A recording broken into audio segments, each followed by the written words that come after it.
Hello, welcome to Endemic Times. My name is Amira, and my question for you today is: are your prices going up everywhere you go? There's a good reason for that.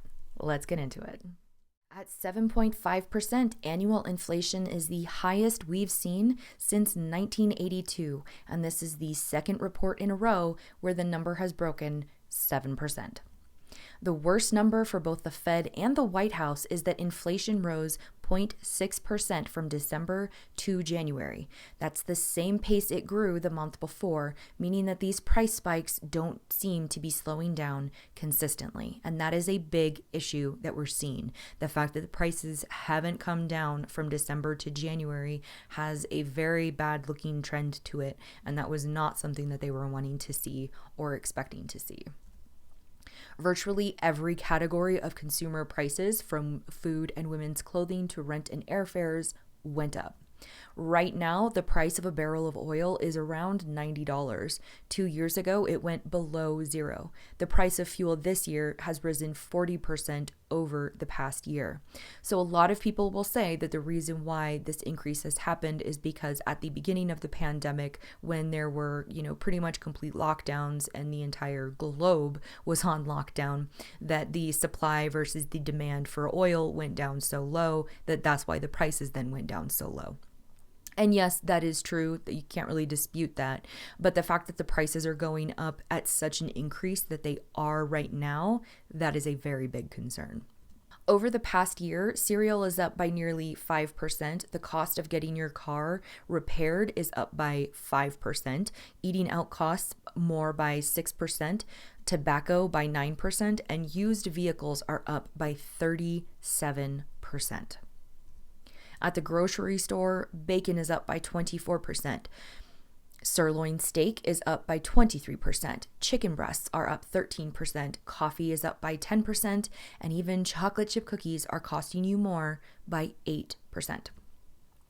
Diedrich Vollrath, an economics professor at the University of Houston, stated to ABC 13 in this report that this is a surprise in the sense that we don't know how to exit a pandemic economically. No one's ever done it before. It's not clear that we should have expected this or that we could have expected this. It's kind of a cruddy outcome. Yeah, this is a horrible outcome for us. A really big part of the issue with this is all of the gains that workers had over the last year when it came to wage increases.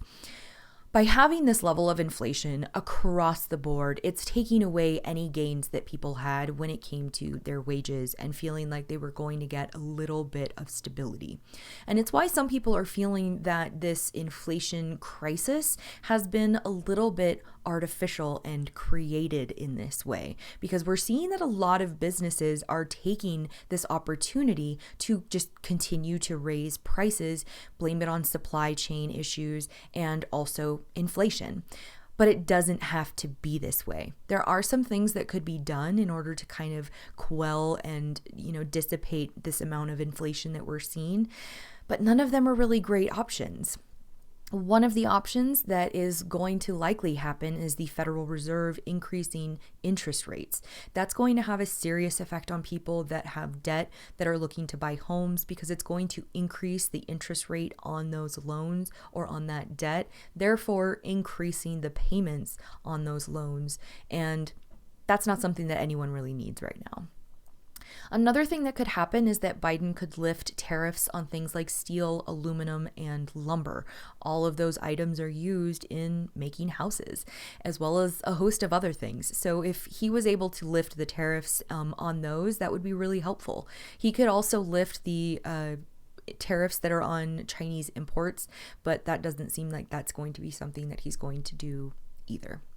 Some people will also say that the labor shortage or reduction of labor is another issue that's causing inflation.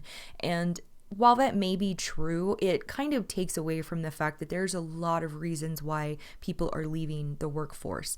And one of the biggest ones is that we are still in a pandemic. People are very fearful, understandably so, of this virus. There's also the serious effect that the vaccine mandates had on a lot of workplaces, and it led to a lot of people resigning from their jobs. And we're also just seeing a general fatigue in the workplace because This has been a very difficult time for a lot of people, and they're not seeing any benefit from the work that they're doing, the lack of wages or lack of increases in those wages, and it's just a general fatigue that we're seeing. So none of these solutions are really great, but there does need to be some action on this. So hopefully Biden will take some steps to help us, because I don't know about you, but shit's getting real expensive. Thank you so much for watching. If you liked this video, please give it a thumbs up, subscribe, and hit the bell for notifications of when I have new videos coming out. And just remember that we are all human, we're all on a unique journey, and the best way for us to move forward positively is to have these kinds of conversations, as difficult as they may be. Stay safe, take care, and remember to be kind to each other.